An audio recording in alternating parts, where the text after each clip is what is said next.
বলো দুইটা কি দেখা যাচ্ছে বুঝতেছি না। আল্লাহ পিঁপড়া দেখছো, ভাগ্যিস ভিডিও কর। ঝুমা কি করো? কফি বানাই। Black coffee. হ্যাঁ, মুড়ি ব্যথা করতে নাকি হয়ে গেছে যদিও। ব্ল্যাক কফিতে অনেক সুন্দর একটা ঘ্রাণ বের হয়, কিন্তু আমি ব্ল্যাক কফি খাইতে পারি না। তুমি খেয়ে ফেলো ওইটা কফি।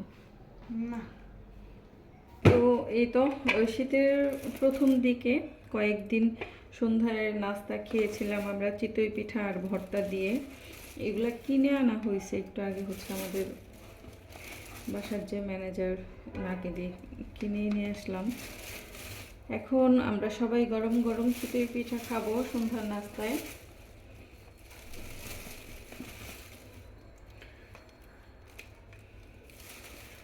গতকালকে অনেক খেতে ইচ্ছে করছিল, বাট গতকালকে আনা হয় নাই। এখন হচ্ছে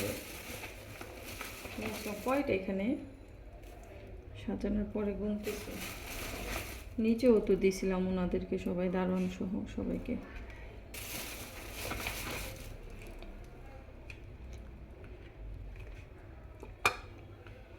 এক দুই তিন চার পাঁচ ছয় 12টা। 9 10 11 12। ও আচ্ছা, আমি আবার দুইটা বাড়ায় আনতে বলছিলাম। আর এগুলো হচ্ছে ভর্তা। তো এই তো চিতই পিঠা আমার, এই যে ভর্তা দিয়ে দিছে পলিতে করে, ভর্তাগুলো এখন ইয়া করে নিই। ভর্তাগুলো নিয়ে আসো।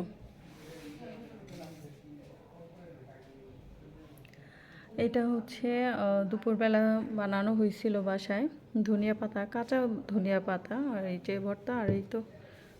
তো এখন হচ্ছে লাস্টলি হচ্ছে চা।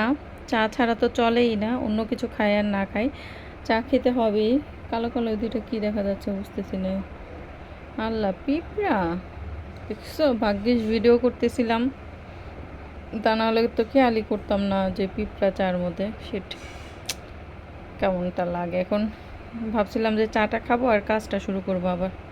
তো ঠিক আছে, আজকের মতো এখানেই বিদায় নিচ্ছি। সবাই ভালো থাকবেন, সুস্থ থাকবেন, দেখা হবে নেক্সট ব্লগে। আল্লাহ হাফিজ।